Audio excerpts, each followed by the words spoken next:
Vai. Ok. Então é o seguinte, vou explicar uma vez mais para ficar claro. 28 cozinhas dessas cabe num container. Então, funciona num container 28 cozinhas dessas. Essa cozinha que a gente está vendo aqui, okay?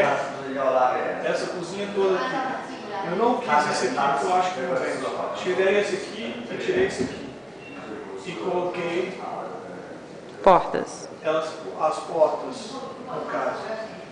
Essa cozinha que nós estamos vendo com acabamento legal e com isso aqui vai ficar em torno de 580 dólares cada cozinha dessa.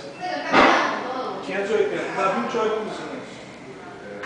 28 vezes 580. 580 dá 16.240, mais botar 4.500 dólares de container. Dividido por 28, cada cozinha dessa sai por 740 dólares. 740. Agora vamos ver, para nós vale a pena.